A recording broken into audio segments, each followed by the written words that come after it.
welcome to another episode of Fungi in the Forest. We are now in the Haliburton Highlands, and the best time of year to go hunting for chaga is actually in the wintertime, when you can see the black sclerata on the bark in contrast to the white snow. So it usually grows on birch trees, live birch trees in northern Ontario. You can see here at about head level, we have a sclerata. It's characterized by the charcoal black burn, which is very characteristic of chaga. It's usually a bit higher up in the tree, but this one's actually quite low, so we don't need a ladder to harvest it. So what I'm going to do is I have my my saw here. I'm going to cut off a piece of the chaga right now. So you can actually see somebody's already taken out years ago a piece of the chaga, and they left a little bit. This piece, they probably took a little bit too much, because it went right down to the bark. There's a bit left, but this looks like it was probably taken about 10 years ago.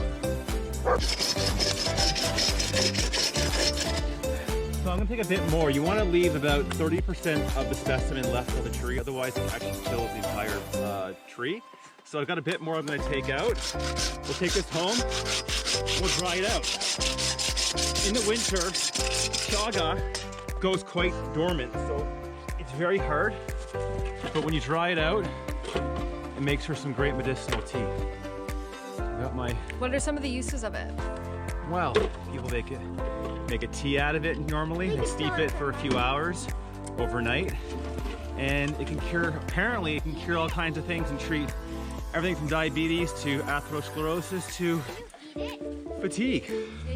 This would probably go in market for about $300 or $400. We'll see you next time on Fungi in the Forest. Take care. Okay, so we got the chaga back in the kitchen. Just giving this thing a little bit of a wash. You can see all the dirt coming off, a little bit of the grime. Just gonna give us a nice little rinse. So I've got the chaga cut up into little chunks right now. I'm gonna be dehydrating these guys. I'm wearing my glove because it's actually a lot safer to cut this stuff when you're wearing a glove. This is a really heavy piece and it's going to take a lot of time. What I'm doing with this knife is actually just pushing down and it just cuts it. If you saw it, it won't work. It's more of like a separation of the pieces with the knife. Okay, so I've just spent the last half an hour or so cutting this into little chunks pieces. They're about 1 inch size chunks. These are going to be perfect to dry. It might take a night. We have our dehydrator, and we're going to get this ready to rock and roll. So I got the cubes now drying. It's on the lowest heat, and this is our dehydrator, and I got them separated out onto its little shelves. 2 of them for maximum airflow, and take about a day, and we'll see what happens. Okay, so it's been about 24 hours since we had this on a low dehydration. Everything looks pretty good.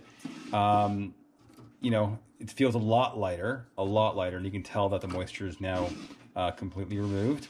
The smaller pieces and the powder, we actually put in these little trays here, which also helps expedite the dehydration. So that's actually a really cool hack. So I got some pieces here. I got filtered water on a low simmer right now. And I'm going to be plopping in a bunch of our cubes. And we're going to have this simmer probably for 3-4 hours until we get a nice black, thick tea. And we'll take it from there. So we're at about 2 hours right now. Let's see what the color is. Yeah, it's going a golden caramel. I think another couple hours, it'll be nice and dark. We can't go too hot. We just got to simmer because otherwise the medicinal properties will be denatured and not have its therapeutic benefit. So we're keeping it at a low simmer. So here it is, chaga after about 6 to 8 hours of steeping. Looks pretty good, it's decent color.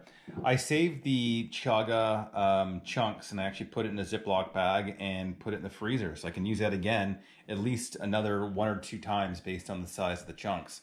So it looks kind of like bourbon, but it's just chaga. You could put a little honey or vanilla extract or cinnamon. Give it a little bit of sweetness, but if you don't want to add any sweetness, it's really, really good just as is.